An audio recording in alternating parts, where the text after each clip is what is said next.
Hello नमस्कार साथियों, आप सभी का स्वागत है आपके अपने YouTube चैनल ऑनलाइन शिक्षण पर। दोस्तों, कोरोना के बढ़ते हुए संक्रमण को देखते हुए 10वीं की छात्र छात्राओं को उत्तर प्रदेश में प्रमोट कर दिया गया है, लेकिन प्रमोशन का क्या आधार होगा, यानी किस आधार पर उनका रिजल्ट तैयार होगा और उनको माना जाएगा कि इनके इतने प्रतिशत अंक निर्धारित है। तो किस तरीके से मूल्यांकन होगा 10वीं के छात्रों का, चलिए बात कर लेते हैं क्या क्या उसका आधार रहने वाला है। सबसे पहले आप हेडलाइंस में देख पा रहे होंगे, इंटरनल असेसमेंट प्रोजेक्ट असाइनमेंट के आधार पर होगा 10वीं के छात्रों का मूल्यांकन। अगर बात की जाए कि 10वीं का परिणाम जो जारी किया जाएगा तो किस आधार पर उनको अंक निर्धारित किए जाएंगे, तो जैसे सीबीएसई की ओर से 2020 की तर्ज पर 2021 में भी 10वीं का परिणाम जारी करने की तैयारी की जा रही है। जैसे केंद्रीय माध्यमिक शिक्षा बोर्ड सीबीएसई 10वीं की निरस्त परीक्षा का result internal assessment project work और असाइनमेंट वर्क के आधार पर जारी कर सकता है।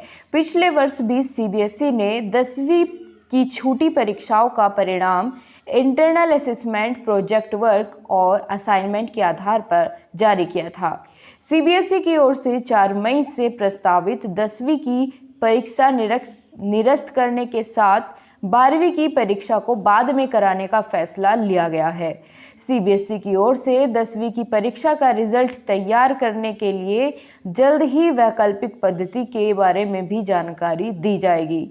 बोर्ड के वैकल्पिक फॉर्मूले में यदि परीक्षार्थी असंतुष्ट होंगे तो उन्हें बाद में मौका दिया जाएगा कि वे पेपर दे सके और कोरोना संक्रमण की स्थिति में सुधार के बाद परीक्षार्थी अपने अंक में सुधार के लिए परीक्षा दे सकेंगे। 2020 में सीबीएसई को 10वीं और 12वीं की परीक्षा बीच में रोकनी पड़ी थी। 10वीं और 12वीं के कई विषयों की परीक्षा नहीं हो सकी थी। सीबीएसई की जो परीक्षाएं शेष बची हुई थी वह मुख्य विषयों की नहीं थी। इसी कारण बोर्ड ने बची हुई परीक्षाएं नहीं कराई और 10वीं व 12वीं के बच्चे कुल 83 विषयों के प्रश्न पत्रों में से 29 मुख्य विषयों की परीक्षाएं कराई गई थी। बचे हुए 54 विषय का मूल्यांकन ग्रेडिंग के जरिए जारी किया गया था।